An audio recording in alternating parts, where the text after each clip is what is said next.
जय गुरु। The journey of super consciousness में हम आपका स्वागत करते हैं। आज मैंने टॉपिक बहुत सुंदर लिया है, बट उसको क्या नाम दूँ।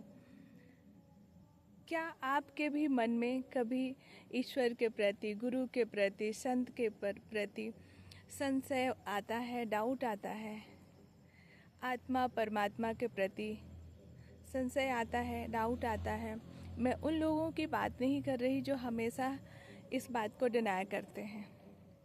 वो ईश्वर की मर्जी, ईश्वर जाने उनकी चेतना में ये बात कब आएगी कि ईश्वर है या नहीं। मैं उन लोगों की बात कर रही हूँ जो लोग ईश्वर की बात करते हैं, संतवाणी सुनते हैं, गुरुदेव भी है उनके जीवन में, लेकिन कभी कभी फिर संशय आता है, फिर डाउट आता है, बार बार वो डाउट से भरे रहते हैं। और अगर मेरी बात सुनकर कुछ ऐसे लोग हैं जिनका पूरी तरह से क्लियर हो जाए, जो लोग कभी इन बात पे मानते ही नहीं थे, कि आत्मा परमात्मा की बात पे बिलीव ही नहीं करते, शायद मेरी बात सुनकर उनके मन में भी थोड़ा क्लैरिटी आए। मैं उनकी बात कर रही हूँ। हम लोग जो है कभी पूजा करते हैं, कभी ध्यान करते हैं, कभी योग के माध्यम से, भक्ति के माध्यम से, कई तरीके हैं जब ईश्वर को पूजते हैं, ईश्वर को याद करते हैं। तो ये देखें कि डाउट कब आता है मन में और कब क्लैरिटी होती है कि ईश्वर है। जिनके मन में भी डाउट आता है वो लोग जब शांति से बैठते हैं, जरा मेडिटेटिव मोड में जाइए, ध्यान करिए, मन को शांत रखिए और फिर सोचिए कि क्या आप उस समय झूठ बोल पाते हैं। मतलब आप बहुत सारे सांसारिक वे में अभी जिए हैं, सुबह से लेके शाम तक। अभी बहुत ही स्ट्रगल रहा आपकी लाइफ में, बहुत कुछ स्ट्रगल किया आपने। शायद वकील के चक्कर काटे, पुलिस के चक्कर काटे, डॉक्टर के चक्कर काटे, और बहुत परेशान होके थक हार के आते हैं। तो शाम को ये डिसाइड करते हैं कि ये लोग सब बहुत सुखी हैं, सब बहुत अच्छे से हैं, पता नहीं परमात्मा है भी इस संसार में कि नहीं, मैं क्यों परेशान हूँ, ऐसा विचार आ सकता है। और आप भी डिसाइड करते हैं कि मैं भी झूठ बोलूँगा। तो ये कहाँ से आया? झूठ बोलने की जो प्रवृत्ति है वो बाहर की परेशानियों से आती है। लेकिन वही व्यक्ति, आप ही अभी ये डिसाइड कर रहे हैं, लेकिन कुछ ही क्षणों बाद, कुछ ही पलों बाद, यदि आप मेडिटेशन में जाते हैं, ध्यान में बैठते हैं, थोड़ी आराधना भक्ति करते हैं और मन एकदम शांत है, निश्चल अवस्था में है, फिर क्या आपका ये डिसीजन होता है कि आप झूठ बोलेंगे? या फिर क्या आप झूठ बोल पाते हैं, किसी को परेशान कर पाते हैं कि ऐसा कुछ भी नहीं कर पाते आप? मैं तो नहीं कर पाती।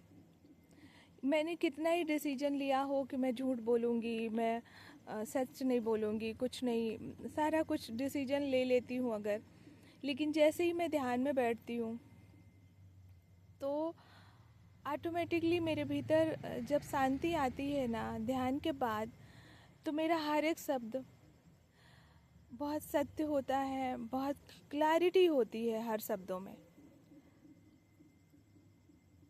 तो मैं ये पूछ रही हूँ आप सब लोगों से कि जो हम बुकें पढ़ते हैं ना महान आत्माओं के, जैसे मैं बात करती हूँ श्री श्री परमहंस योगानंद जी जो मेरे गुरुदेव हैं, उनकी बात करें अपन, अगर उनकी ऑटोबायोग्राफी पढ़ते हैं, टोटल जो कथन उनने लिखा है रियल स्टोरी पर, और इसीलिए उनने लिखा है कि ताकि हम उस चीज़ों से कुछ सीखें, अपने डाउट, अपने संशय को ख़त्म कर आध्यात्मिक यात्रा करें।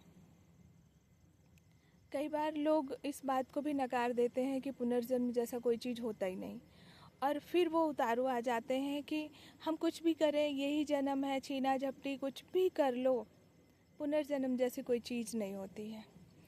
तो वो लोग बोलते हैं कि अभी संभाल लो, अभी कर लो, क्योंकि पुनर्जन्म जैसा कोई चीज़ नहीं होता है।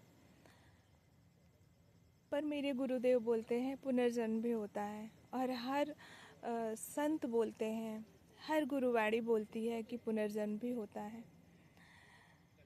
तो जो लोग एनलाइटन हैं, जो लोग ईश्वर को पा गए हैं, वो लोग सब लोग बोलते हैं कि ध्यान करो, भक्ति करो, योग करो, बहुत कुछ विधियाँ देते हैं, टेक्निक देते हैं करने को।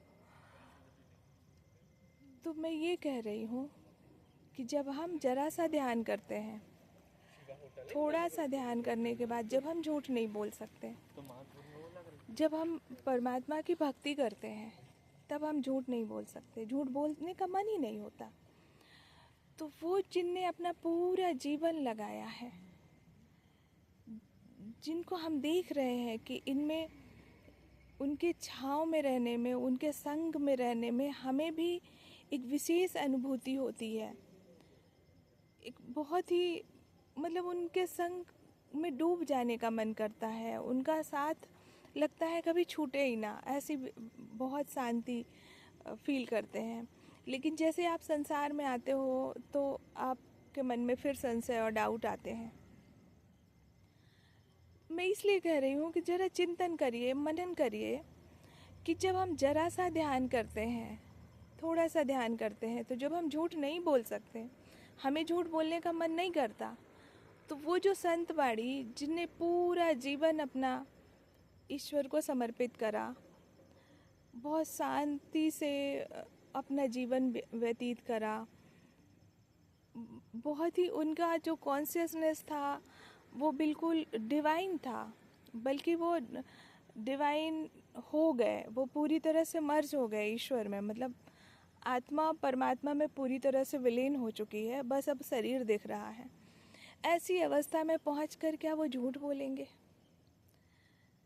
यदि वो झूठ नहीं बोलते तो उनने जो एक एक कथन जो लिखा है अपनी बुक के माध्यम से, वो जो हम तक पहुंचाए हैं, जब वो सत्य बोल रहे हैं और अगर हम उनकी बात को मानते हैं तो अपना डाउट और संशय पूरी तरह से ख़त्म हो जाता है। तो जब कभी भी हमारे मन में डाउट या संशय, इस तरह से कॉन्फ्लिक्ट आए कि मैं क्या करूं, किस रास्ते पे चलूं, मेरे लिए क्या मार्ग है, तो गुरुदेव मेरे बोलते हैं,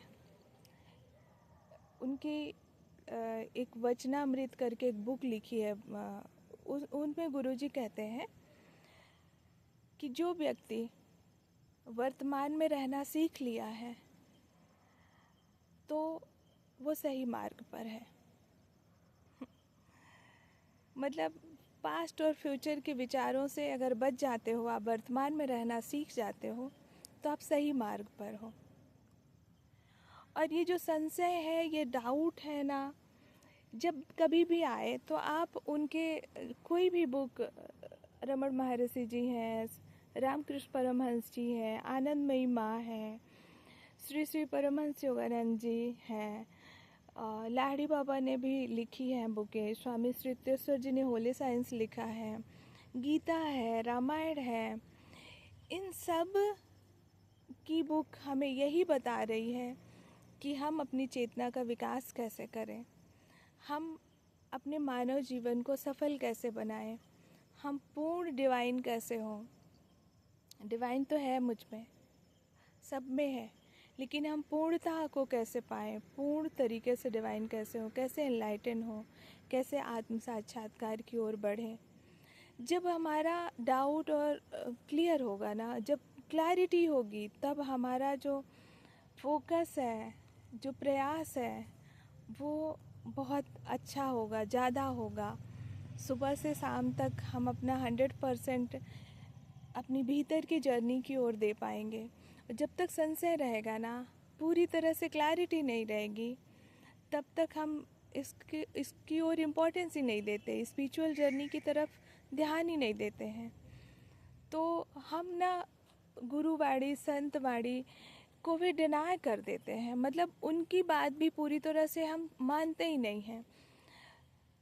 कभी मानते हैं फिर संशय आ जाता है। तो एक जगह पे एक शिष्य जो है वो पूछता है गुरुदेव से कि गुरुदेव मैं ना ध्यान करने बैठता हूँ, पर मेरे जो चंचल विचार हैं वो थमने का नाम नहीं लेता और मैं अपने भीतर प्रवेश नहीं कर पाता, अंतर यात्रा की ओर बिल्कुल भी प्रवेश नहीं कर पाता। शायद मुझ में भक्ति की बहुत कमी है। तो गुरुदेव बोलते हैं कि इस तरह का जो विचार है ना, वो बस विचार ही करते रहोगे कि किस तरह से मैं भक्ति आए मेरे भीतर, चेष्टा ही करते रहोगे, बट कभी भी पार नहीं पाओगे। इसीलिए गुरुजी बोलते हैं, इसीलिए मैं सिखाता हूँ आध्यात्मिक उस पथ पे चलने के लिए साइंटिफिक टेक्निक दे रहा हूँ, वैज्ञानिक प्रक्रियाएं दे रहा हूँ, जिसको करके प्रैक्टिस करके तुम अपने मन के जो चंचल विचार हैं, जो 5 इंद्रियां हैं, 5 सेंसेस हैं, उनमें कंट्रोल पा सकते हो और उनके पार होकर, अलग होकर अपने आप को देख सकते हो। पर ये क्रिया योग से आता है। यदि आप क्रिया योग कंटिन्यू करते हो, ये जो साइंटिफिक टेक्निक मैं बता रहा हूँ, तो तुम दिन प्रतिदिन देखोगे कि तुम्हारे हृदय में भगवान के प्रति जो भक्ति है अपने आप उमड़ पड़ेगी। मतलब बहुत प्रगाढ़ भक्ति आ जाएगी। और कैसे होगा? मतलब ये सोच विचार करने से नहीं होगा। जब तुम ये साइंटिफिक टेक्निक अपनाओगे, अपने जीवन में प्रैक्टिस करोगे, तब तुम्हारी जो चेतना का लेवल है वो बहुत ऊपर उठ जाएगा और उसी समय तुम अपने हृदय में प्रभु के प्रति भक्ति पाओगे, अपने आप आ जाएगी। तो कुल मिला के अपने को भी उनकी बात मानकर प्रैक्टिस करनी पड़ेगी। साइंटिफिक जो टेक्निक गुरुजी बता रहे हैं योगदा सत्संग सोसाइटी ऑफ इंडिया के माध्यम से, उसकी प्रैक्टिस करने से ही ये बात आपके भीतर आएगा। जब आपकी चेतना ऊपर उठेगी, जब कॉन्शियसनेस आपका सुपर कॉन्शियस से मैच होगा, तब अपने आप भक्ति आएगी। भक्ति यूं ही नहीं आ जाती। जो चेतना का लेवल है उस लेवल पे भक्ति अपने आप नहीं आती। भक्ति आती है जब मन शांत होगा, सारे चंचल विचार चले जाएंगे, विदा होने लगेंगे, सब पे कंट्रोल पालोगे। जो 5 सेंसेस हैं जो आपको इधर उधर भटका रहे हैं, तो अपने आप भक्ति आती है। तो अपने डाउट जो है ना, वो यहाँ से क्लियर करिए कि जब जब हम शांत होते हैं तब तब हम कभी झूठ नहीं बोलते। झूठ हम तभी बोलते हैं जब बहुत परेशान होते हैं। तो जो गुरु हैं, संत हैं, जो ईश्वर की बात कर रहे हैं, वो कभी झूठ नहीं बोल रहे हैं। तो उनकी बात पे भरोसा करें और वो जो मेथड हमें बता रहे हैं, इस तरीके से हमें पार लगना है, वो अपनाएं जीवन में, बिना संशय के, बिना डाउट के। ये उनके लिए है जो स्पिरिचुअल सीकर हैं, जो कभी ईश्वर को जानना चाहते थे, बट वो डाउट की वजह से पूरी तरह से प्रयासरत नहीं है। Thank you. जय गुरु।